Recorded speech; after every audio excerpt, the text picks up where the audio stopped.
أعوذ بالله من الشيطان الرجيم. بسم الله الرحمن الرحيم.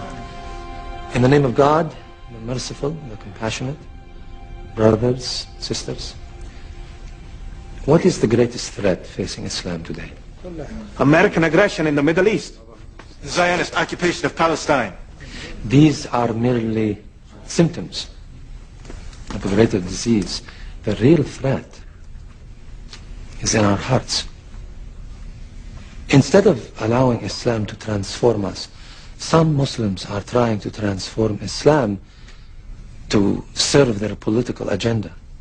They are using the label Islam to kill, murder innocent people.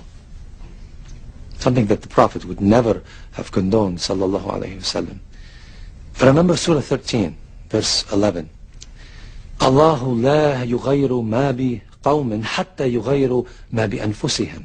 God does not change the condition of a people until they change what is in themselves. How can we end the oppression of the Muslims by resorting to even worse behavior? If our spiritual and our moral condition worsens, how can we expect God to improve our economic and our political conditions? This is the fallacy of the self-styled jihadists who... I hope I haven't angered you, brother. Assalamu alaikum.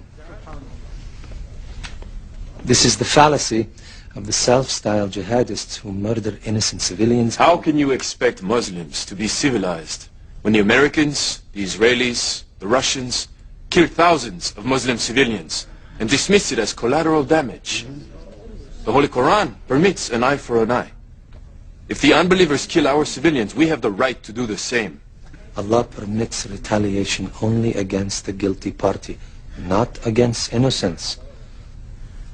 Surah 53, verse 38 says, no soul shall bear the burden of another. The Holy Quran also says, and kill them wherever you find them, and drive them out of the places where they drove you out.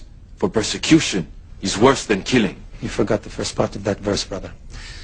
Fight in God's cause against those who fight you. But do not commit aggression. God does not love aggressors. There are many who are seeking God, but instead end up following the devil.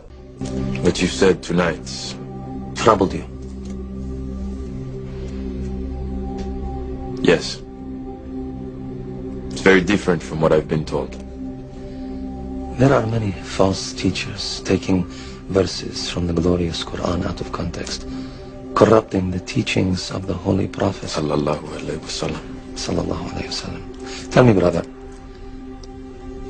what is the greatest jihad? To fight the unbelievers in battle. No. No? The Holy Prophet Sallallahu alayhi wasallam said that war against the unbelievers is the lesser jihad. The greatest jihad is to battle your own soul, to fight the evil within yourself. So, who is a true holy warrior then? The Prophet's cousin Ali was fighting an unbeliever in battle, and he gained the upper hand. Just as he was about to strike the death blow, the unbeliever spat at him. Ali threw down his sword, refused to kill him. Why? Ali said that when the man spat at him, he himself became angry, and he was no longer fighting for Allah, but to avenge his own pride. He knew that if he killed that unbeliever out of anger, rather than out of a desire for justice, he would be a murderer in the eyes of Allah on Judgment Day. That, my brother, is a true holy warrior.